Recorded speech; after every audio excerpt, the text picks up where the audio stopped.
Welcome to Caregiving Club On Air. This podcast is dedicated to the millions of family caregivers who want wellness tips and self-care solutions, who seek expert advice, and who want news about healthy aging and how to create well home design in our forever homes. I'm Sherri Snelling, a corporate gerontologist, author, and educator, a TV interviewer, host, and news commentator. I'm joining you from Southern California, where our interviews and news take us all across the country to explore the many ways to help you on your caregiving journey and to lift you up here at Caregiving Club On Air. Welcome to Caregiving Club On Air and our February episode on National Caregiver Day, Soulmates and Solo Agers, and Heart Health Month and Go Red. I'm your host, Sherri Snelling, and this February episode, as I mentioned, we're going to open with National Caregiver Day, which is on February 17th, where we're going to be celebrating the 53 million Americans across the country who are caring for a loved one over the age of 18. And my guest today is Carina Edwards, who is the CEO of Quil, and we're going to learn from Carina how technology is really supporting our family caregivers and also our older adults who want to live at home as long as possible and maybe living alone. So we're going to really jump into this kind of caregiving support that we can get from technology. And Carina is going to tell us all about that. So that's a great interview. It's tech to the rescue. And then in our caregiver wellness news, Valentine's Day is February 14th.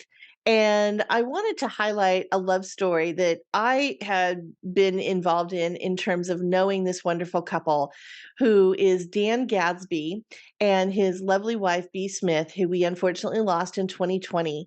But I had the opportunity and the honor to work with them on a couple of different projects. And I felt like their love story was one that was perfect for Valentine's Day, but also highlighted our National Caregiver Day because a group of caregivers that often get overlooked are men and our husbands who step into caregiving roles. So I'm going to tell you a little bit about Dan and Bee's story and how it can be really inspirational, I think, for all of us. And then we're also going to touch upon a couple of studies that have come out more in the wellness area. So great news for caregivers. And it plays into my upcoming book, which is Me Time Monday, the weekly self-care plan to balance body, brain in a busy life. And it's our philosophy around baby steps. So really great study that came out. I want to share with you on that. And then, of course, we're going to dive into well home design news. And as I mentioned, we are talking about soulmates, but we're also talking about solo agers. And what that means are our older population who are living alone at home. And I'm going to share with you some of the innovation going on in the state of Maine. Interestingly, Maine is the state in the country that has the highest per capita percentage of older adults in the entire country. So they're doing a lot of things that really help support those older adults, particularly the ones that are living alone at home. We're going to talk a little bit about that. We're also going to talk about some of the great technology that's out there, both for aging in place, staying at home, but also for heart health. And then finally, we're going to wrap this all up as we always do with our Me Time Monday wellness hack. And for this episode, we're going to continue our theme of living colorfully.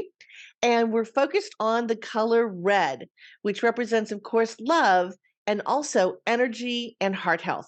So with that, let's dive into our caregiver wellness news.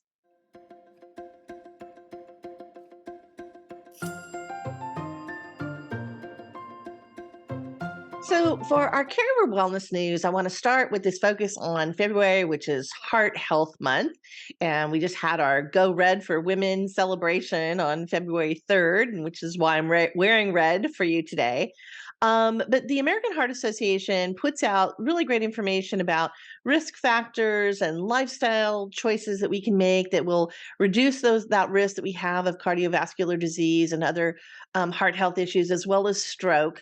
And, it's really important to know kind of the key things. Obviously, I think it's, we all know diet and exercise is really important. We know reducing stress is important. We know, not to smoke, obviously, to limit our alcohol intake to, mostly red wine and really have no more than probably 4 drinks or so a week.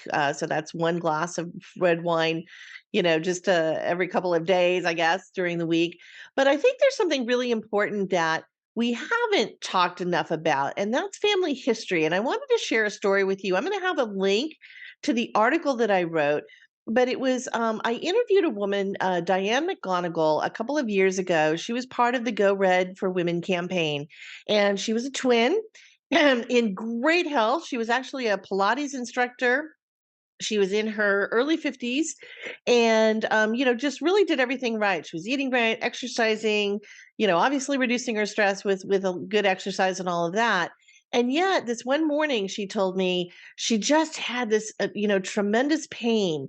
And it was mostly in her left arm. And this is something really interesting because for heart attacks, we know that there are certain symptoms, and pain in the chest for both men and women can certainly be a sign, but it's usually more of a sign for men, whereas women tend to feel nauseated, dizzy, a little bit faint, and have pain in their neck and their shoulder area and typically their left arm. So just know the difference a little bit in men and women when it comes to that. But she had these symptoms. She really didn't feel like she was going to be able to get over it. So she did have her husband take her to the emergency room, and they checked her out and they couldn't find anything wrong with her.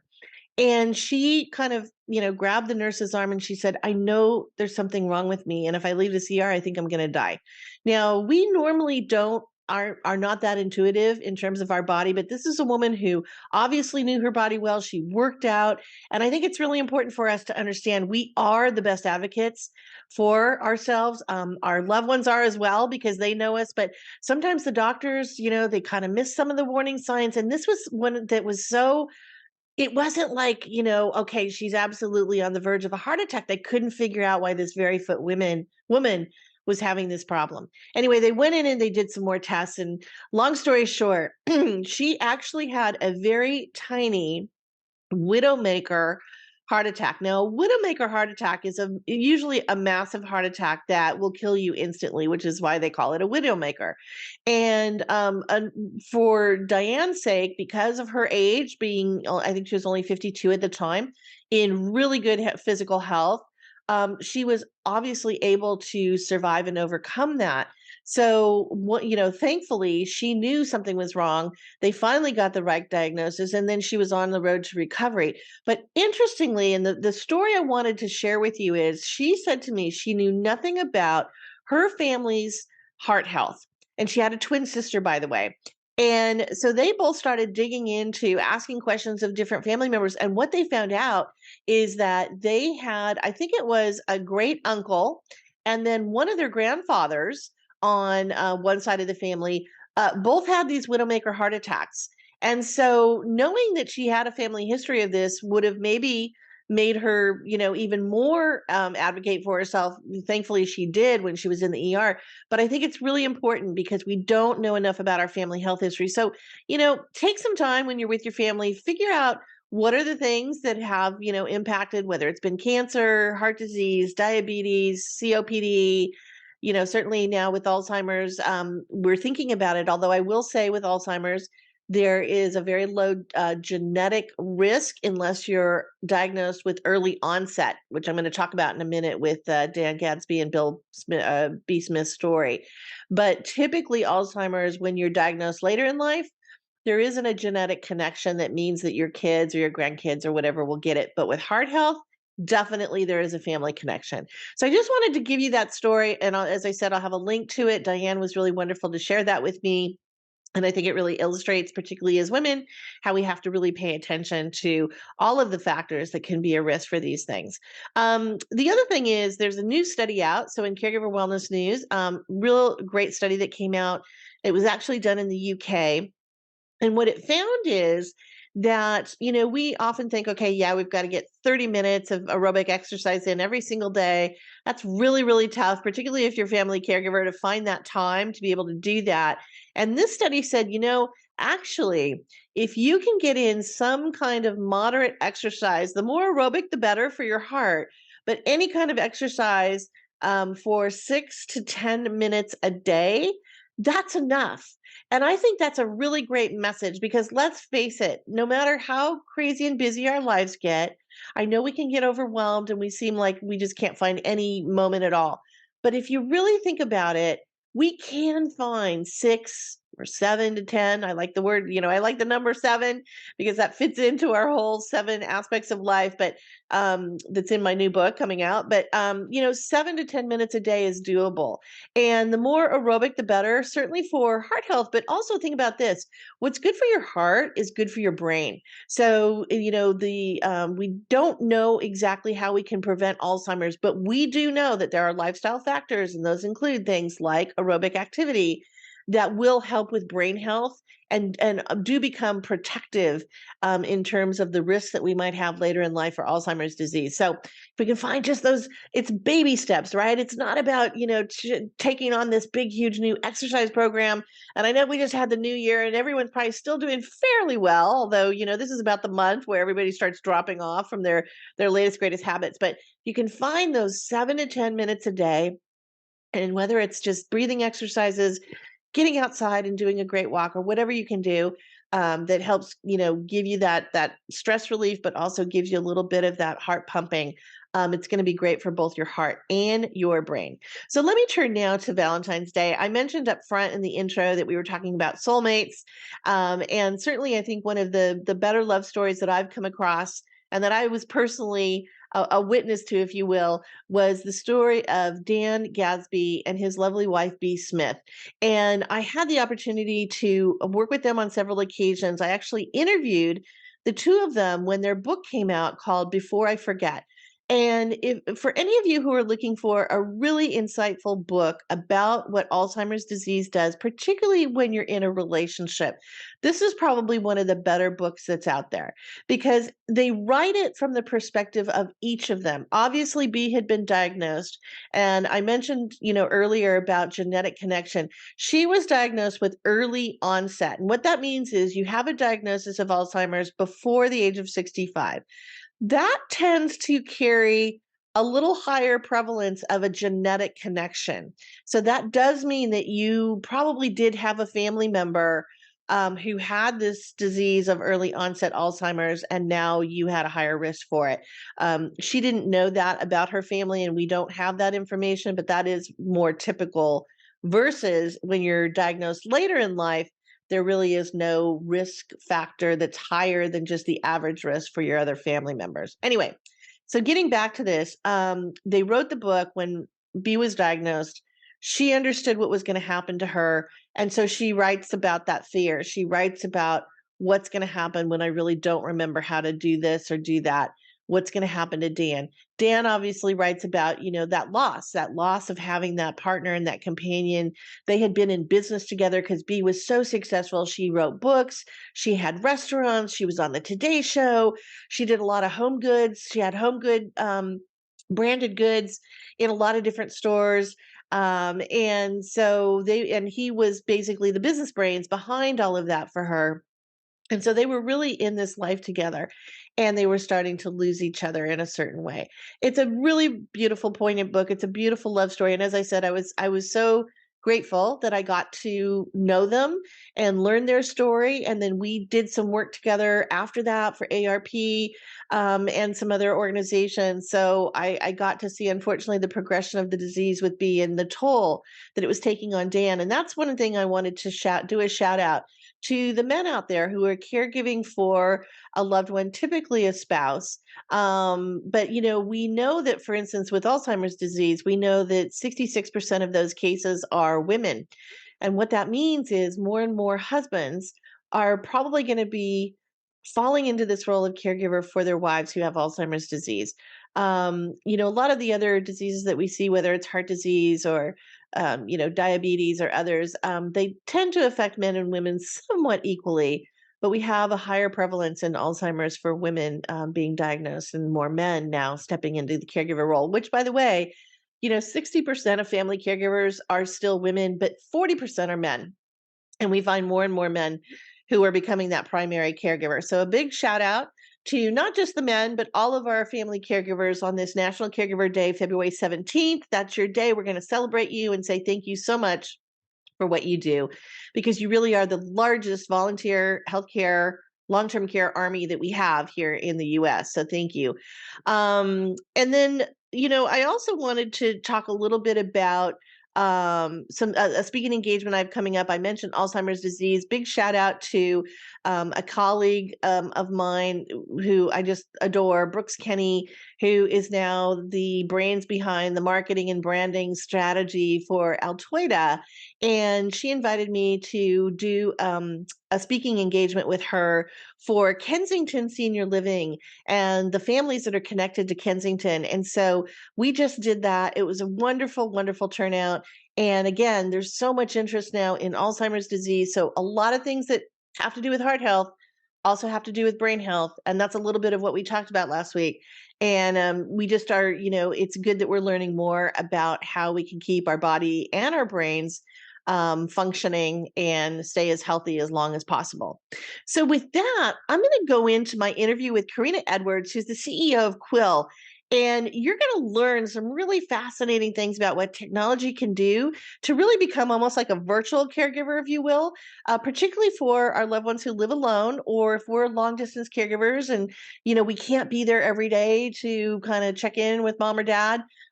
This is something that can certainly help, but it's got a lot of really wonderful pieces to it when it comes to privacy and some other things that I know are an issue when we talk about technology and caregiving. And Carina's going to tell us all about that. So here is my interview with Carina Edwards, CEO of Quil.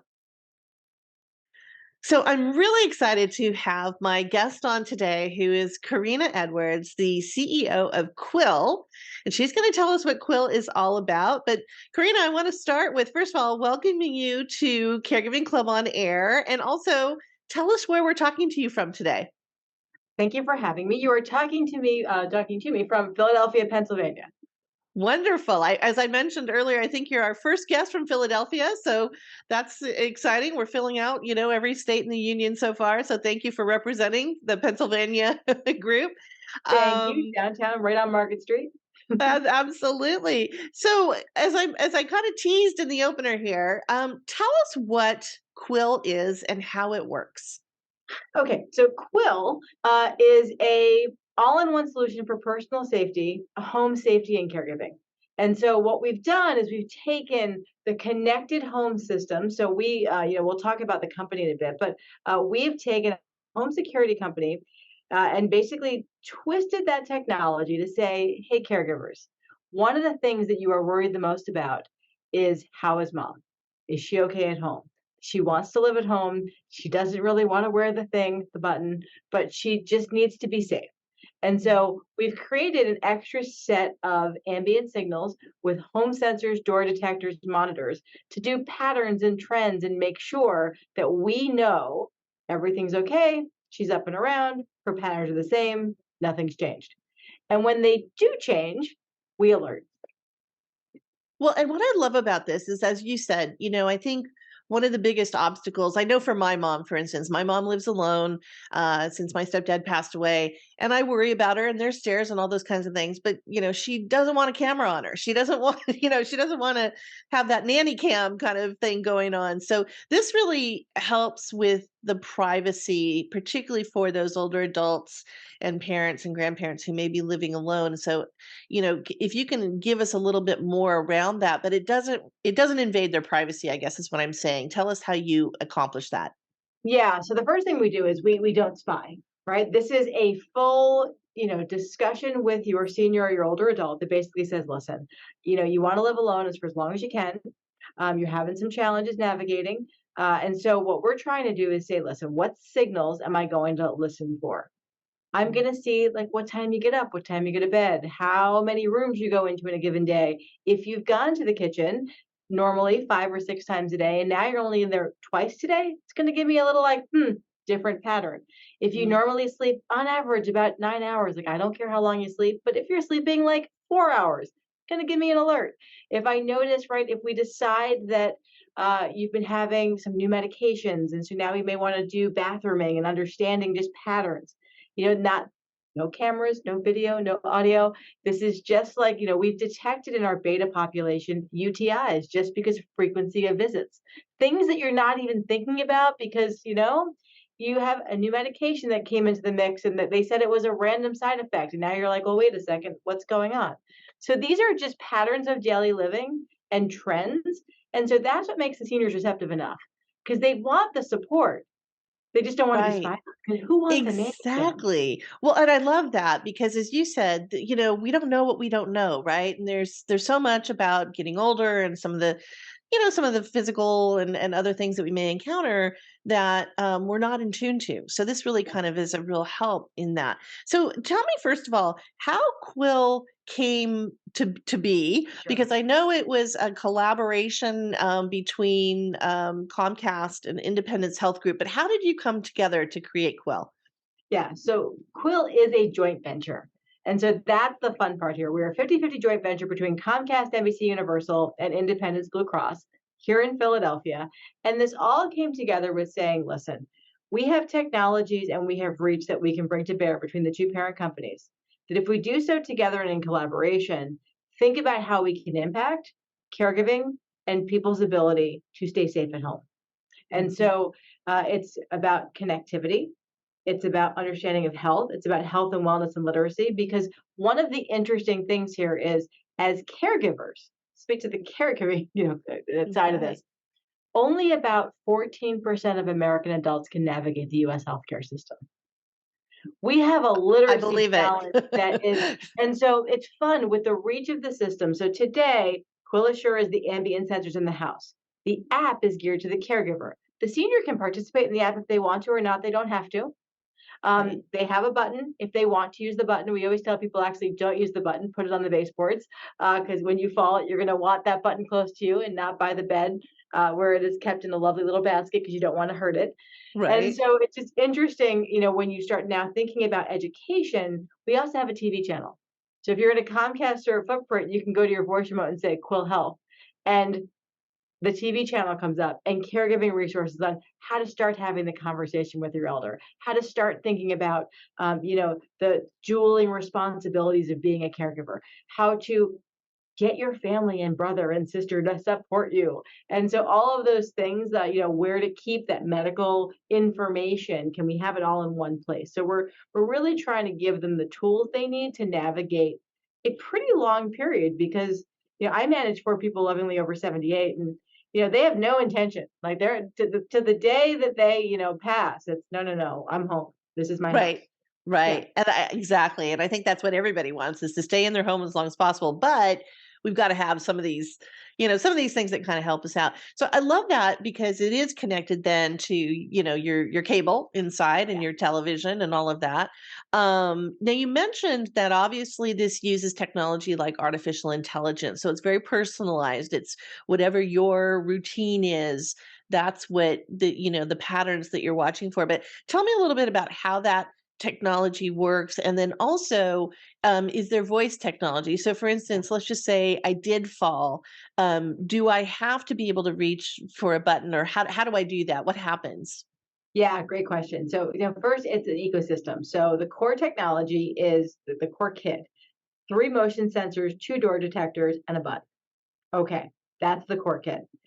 If you want to add capabilities, right? So the AI right there forms the pattern and understands how you move about the house. It understands like your movements. And we also name the room sensors are in. So we have context. If you name the room bedroom, we're going to assume sleep. If you name the room kitchen, we're going to, so there's lots of assumptions that go into the setup.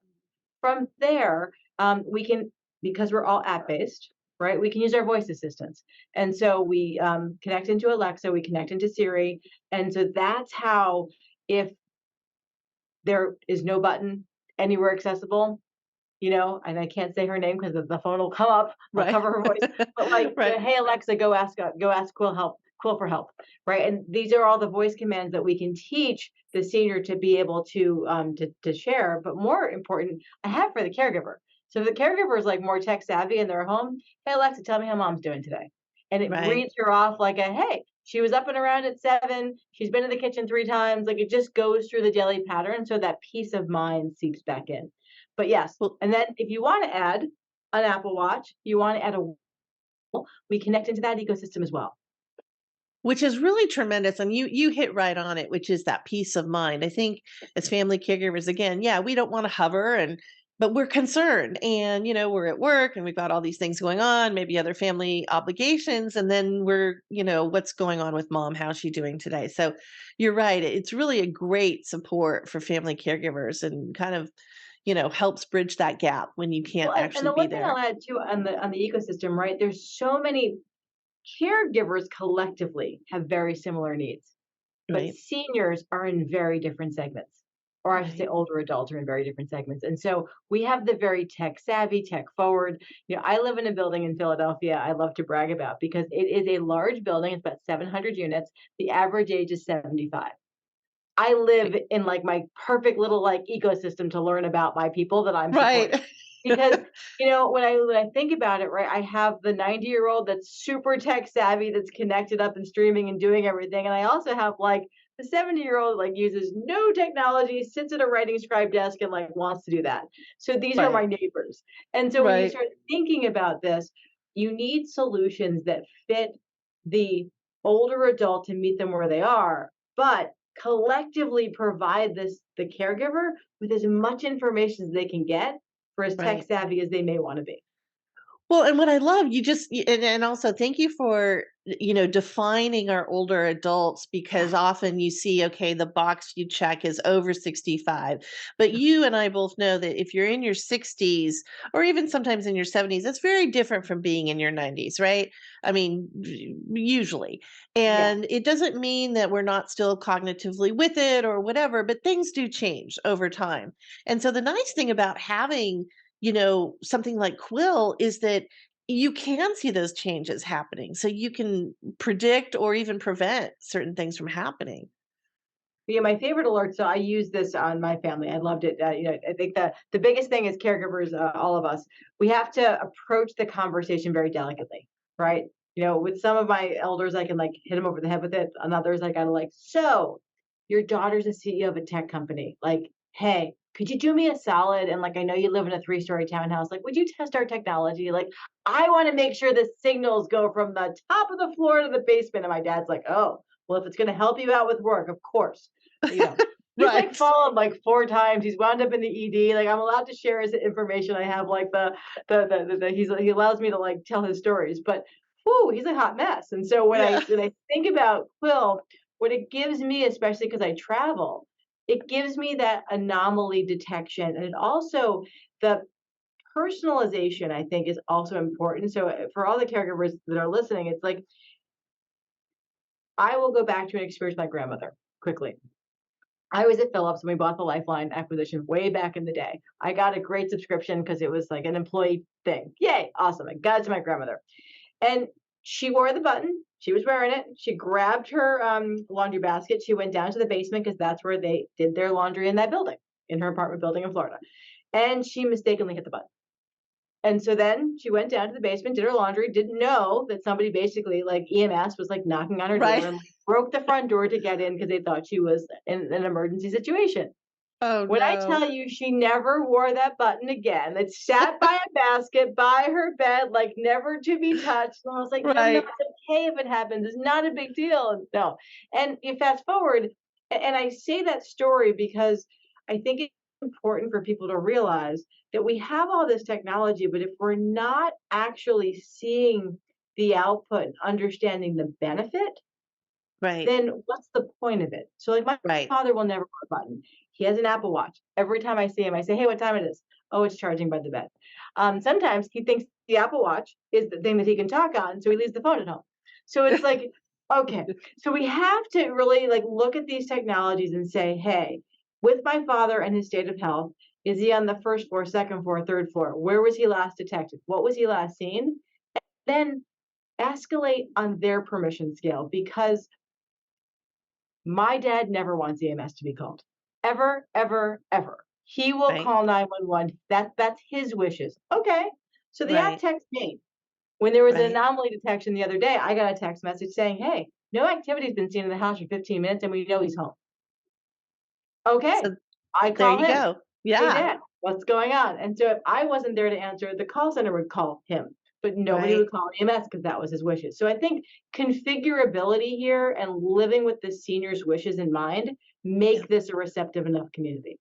I think you're right. I think that again, it's putting the control in the older adult's hand, but it's also, as you said, if an accident or something's happened, you get the alert so that they're not lying on the floor for 4 or 5 hours or a couple of days, right? I mean, that's the And big not thing just that, you, it's yeah, you, everyone you set up in your care circle, and then permissions of the care circle, right? His neighbor's in the care circle, but that's just because there's a lockbox on the front door if he has to get in. He has one level of permission. My husband right, and I are set up with a whole different level of permission to his information. So we're right. able to like make sure that all of that configurability is what the senior intends they want to have happen.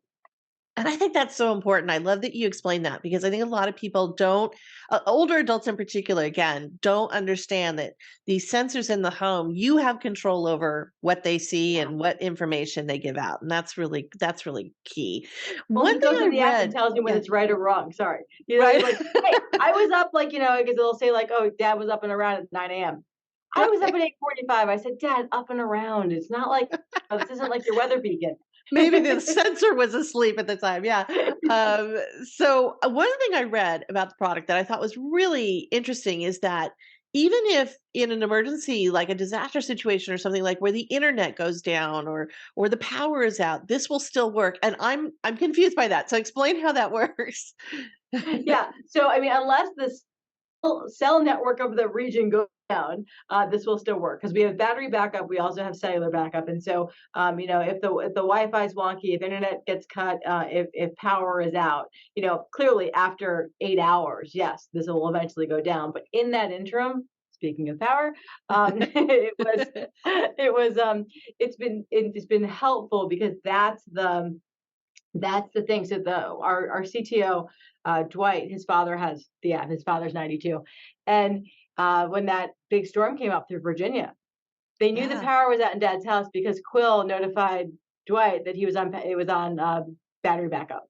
It said, "Hey, Wow. power out. I'm on battery backup." So then he knew to call his dad on the cell phone and say, "Dad, keep your cell phone down. Like lower all the things. You're not going to be able to charge it for a while, so save the battery." So Right. it's just a way to get in touch to get notified about the environment of what's going on at home. Which is so great. This is where I love technology, right? Because it really does, help with all that communication and making sure that we're staying connected and all those great things.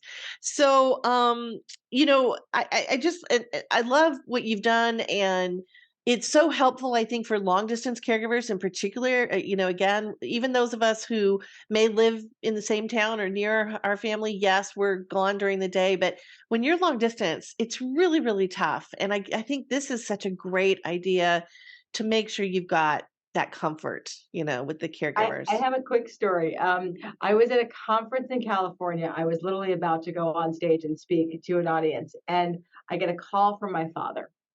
And I was like, okay, hi. Well, you never call me. Like, what's going on? Oh, so sorry. I just want to let you know I'm in the hospital, but it's okay. I'm okay. They're gonna do a little procedure with my heart, but it's gonna be fine. They're gonna take me in a couple minutes, but like, don't worry, it's gonna be fine. And I was like, okay, what hospital are you in? And he said, oh, I'm in Brigham's and Women's. I said, time out. Your cardiologist is in VI Deaconess across the street. He was like, yeah, yeah, yeah, but the ED was too full, so they were able to get me in here. I was like, okay, so pause. I said, Yeah. I have to go speak. And I tell that story because the real time thing I didn't have that I have Right. now, I Right. didn't have the basic health information. I don't need his EMR. I don't need his patient portal. I need to know his cardiologist, their phone number, what location they're at. I need to know the on-call numbers for his doctors, his PCP, so I can alert them quickly in an event that says, "Hey, dad's in the hospital. Your PCP is going to check in. Your cardiologist will be consulting with the cardiologist there before they do anything." Pause. Right. Right. Oh my gosh. I can't imagine. You must have during that speech that you gave, it's like, okay. There was a lot of background, and then I remember I forgot to turn the notifications of my watch off, and he called me in Oh, the middle of the presentation, and I had to like quickly silence it. It turns out he butt dialed me. I was like, Right.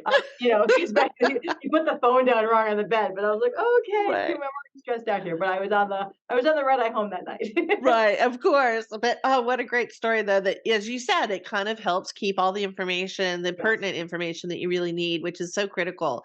Well, this has just been so enlightening and I think it's really exciting to see what technology can do to help us with, with our families and our older loved ones. Is there anything else we didn't cover that's really important that the audience should know?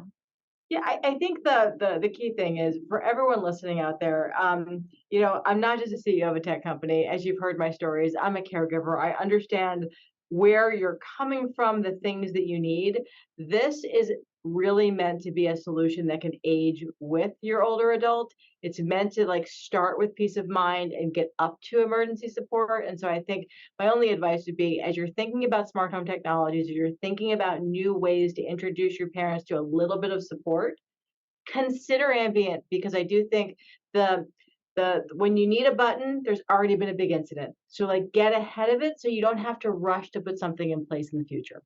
Yeah, that's such a great idea. And as you said, getting ahead of things is so important. We talk about that, having the conversations, getting some of these things in place before the crisis happens is really critical. So, Karina, tell us where can our listeners find out more about Quill and sign up for the service? So quillhealth.com. And if you're as you're listening, there's promos running all the time. So sign up for our newsletter. We ship out emails once a week, and then also just our website has all the information. Perfect. Well, again, it's been great having you on the podcast today. So thank you so much. Thank you very much.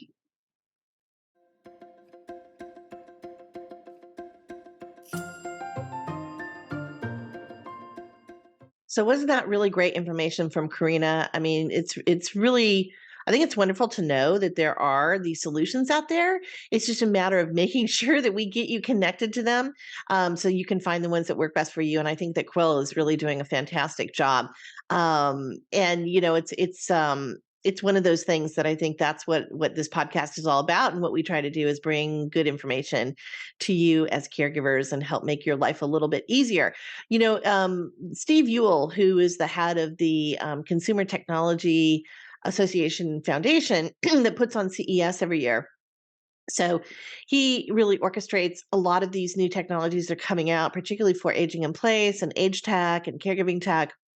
And he's talked a little bit about, I've been in a clubhouse room with him that Linda Sherman and Debbie Howard put on.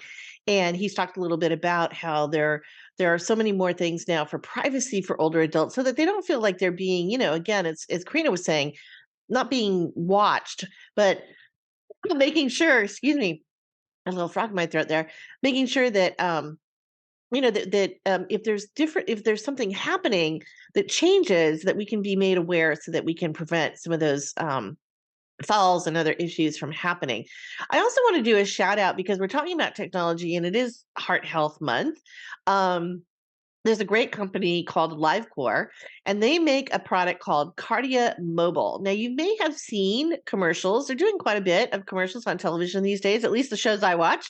I see them all the time. But if you're not familiar with this is another really great trend in technology for health as we age for all of us, but particularly, of course, as we're getting older. And so what Cardia Mobile is you can put these sensors and you can put them on the back of your smartphone, but they also now offer it you can put it in your Apple Watch, or you can have a watch that uses the app, or you can also have almost like a credit card looking card that you can put in your wallet. What you do is you download the app, obviously, and then these sensors, if you feel that maybe you're having what they call AFib. So there's two things that happen with your heart when it kind of flutters. It can be pounding way too fast, or it can be a little bit slower. So the pounding way too fast is called tachycardia, and the slower beats are bradycardia. Both of them are showing risk for stroke. And so you want to be really, really careful. If you're having those heart flutters, you want to get checked out right away. But, a lot of people live with this and they don't know when it's an emergency and when it's not. So what's great about this, and this is kind of more of the wearable technology, if you will, because it's something you're you've got with you that's wearable, or at least it's your phone's wearing it. You put your fingers on the sensors, and it takes an immediate medical grade, FDA approved EKG. So it's the same as if you were waiting in the emergency room for hours and hours and hours for them to take an EKG. Well, you can do this now yourself, and it is going to indicate, yes, you're having a very severe arrhythmia. You need to get to the ER immediately, or no, it looks like maybe this was just a little bit of an anomaly, not too bad, you're okay. And you can also sync this up with your doctor so that your doctor would also get an immediate, like a little indication, a text or something, or an email indicating, okay, your patient, Sherri Snelling, just took a cardiomobile test and here's what it showed. So if the doctor has any concerns, then they at least are in the, they're aware, and they can also weigh in and give you a call or whatever it is. So these are the kinds of things that I love technology for, because it really is making us better consumers of our own health. It's making us a lot more educated about what things like tachycardia and bradycardia are all about when it comes to our heart health. So I just want to do a shout out, because I think KardioMobile is one of the better wearables out there. There's so many different ones, but they're really thinking through, okay, it's a card in your wallet, it's on your smartphone, or it's on your your Apple Watch or whatever, and making sure that we're staying ahead of the game so that we can prevent some of those, those tragedies that we see. So I want to also lean into what we were talking about earlier with solo agers. So just so that you're familiar with the term, solo agers really applies to older adults who are living alone at home. So let me give you some statistics. First of all, there's 12 million adults over the age of 60 who live alone in the US. That's about 27% of the over 60 crowd. 47% of women over the age of 75 live alone. Part of this is because women do live longer than men, although men are starting to close the gap, by the way. We are starting to see that in some of the life expectancy reports that come out. But women still do typically live about 3 years, maybe even 4 years longer than men. And so at the age of 75, that's where women are starting to outpace men in terms of longevity. Also, 10 million adults over the age of 65 live in rural areas. Now, for those of you who may be long distance caregivers, and maybe you have parents or even grandparents who live in rural, in Montana or Colorado or Nebraska or wherever there isn't a whole lot of services, and also there isn't a neighbor right next door. The neighbor may be the next farm away, which could be, a mile or so. It makes it really tough. It's a challenging role for caregivers to be long distance like that from their loved ones. And we know now that there was a lot more older people in these rural areas. And also, about 8 million of the 53 million total caregiver audience in the US are caring long distance. And that means more than 2 hours away. That means, again, you're not going to be able to jump in the car and get to your loved one in 20 minutes. It's going to be a drive or a plane ride or whatever it is to get to them. So, there's a lot of disadvantages, of course, with long distance caregiving. There's certain disadvantages with living alone. And being a solo ager. I'm a solo ager, so I know what that feels like. You start to feel like, oh, what if I fell? Would anybody know for a few days? So you start to think about these things. And this is, again, where technology can really come in to help to connect us when there is a problem or, something where we aren't able to solve it on our own or be able to communicate easily. And so Maine, I mentioned Maine. It's really interesting because Maine is obviously one of the smaller states in the union, and yet Maine has per capita more people over the age 65 than any other state in the country. So they're really kind of like this little laboratory, if you will, for people who are in aging and gerontology like myself, because we take a look at what's happening in Maine and it kind of sets the tone and the course for the rest of the country. And so Maine does some pretty amazing things when it comes to long-term care, when it comes to really looking again at solo agers. And I just want to do a quick shout out because they're really taking a look right now at, home modification. And one of the reasons why they're looking to maybe either provide more funding for that or do some things that are going to help out, people in Maine who are living alone in their homes longer, is because there's been a lot of closing of nursing homes.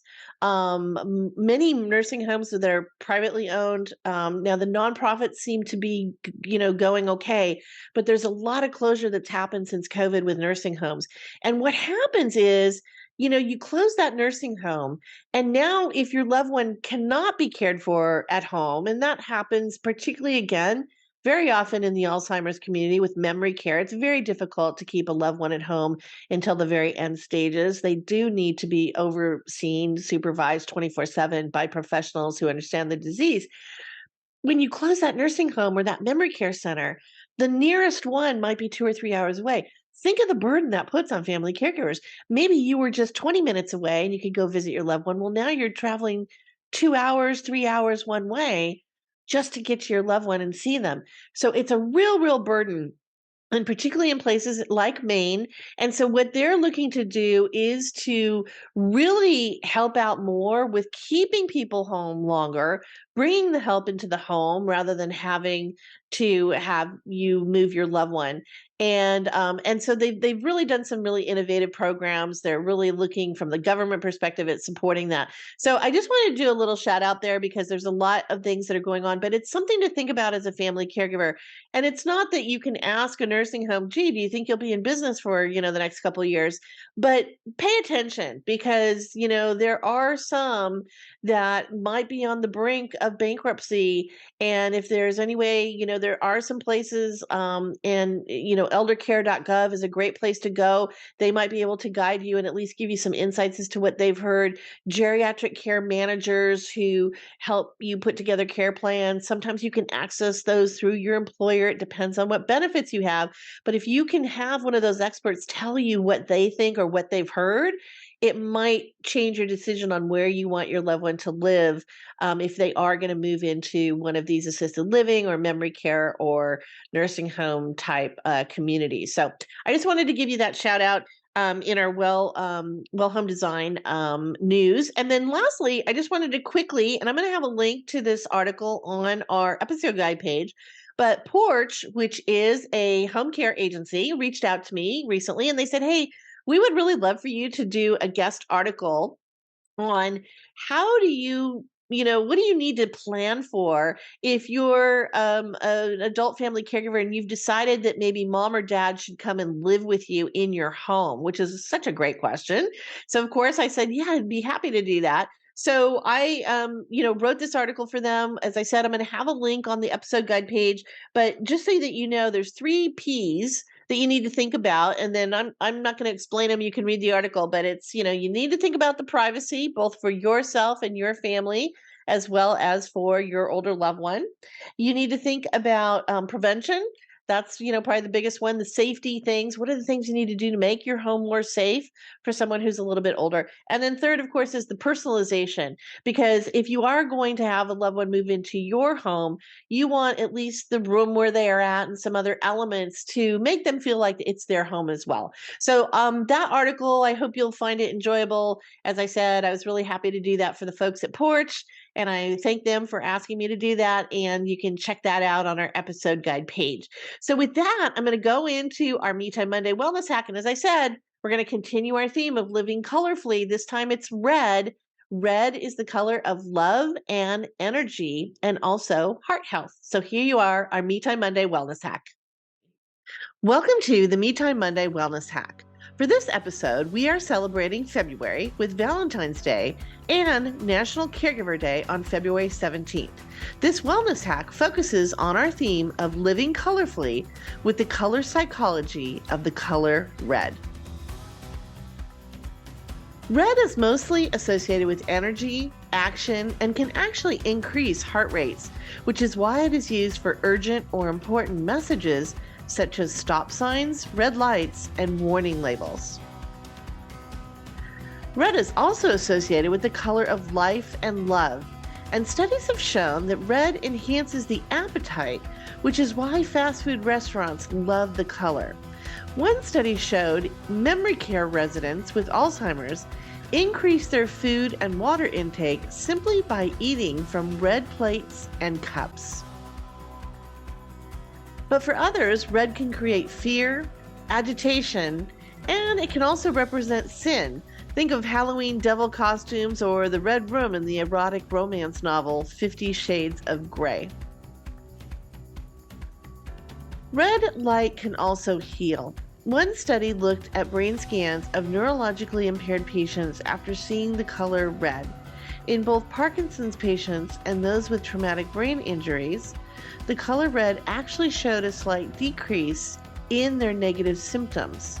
Now, Avicenna, who was an early pioneer in the world of chemotherapy and the color healing arts back in AD 980, also reported among his findings that a person with a nosebleed should avoid looking at anything of a brilliant red color and should avoid red light because this stimulates the sanguineous humor, whereas blue, which represents water and ice, would soothe it and reduce blood flow. However, red light therapy is a treatment that uses low wavelength red light to reportedly improve your skin's appearance, such as reducing wrinkles, scars, redness, and acne. It has also been shown to help muscle tissue and other parts of your body heal.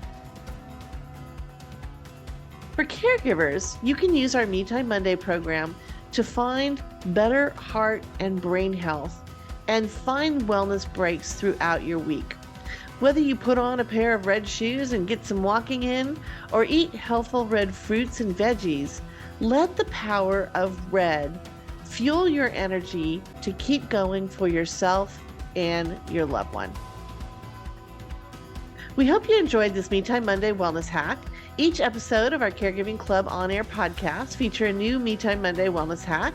And check out more great wellness articles on our website for my upcoming book, Me Time Monday, the weekly self-care plan to balance body, brain, and a busy life. I hope you enjoyed this episode of Caregiving Club On Air. Please listen to us on Spotify, Apple and Google Podcasts, and other listening channels. Check out all the resources and article links on our episode guide page at caregivingclub.com. Just hit the podcast tab at the top, and you can email us with comments or questions at podcast@caregivingclub.com. I'm Sherri Snelling, and I wish you all to take care and stay well.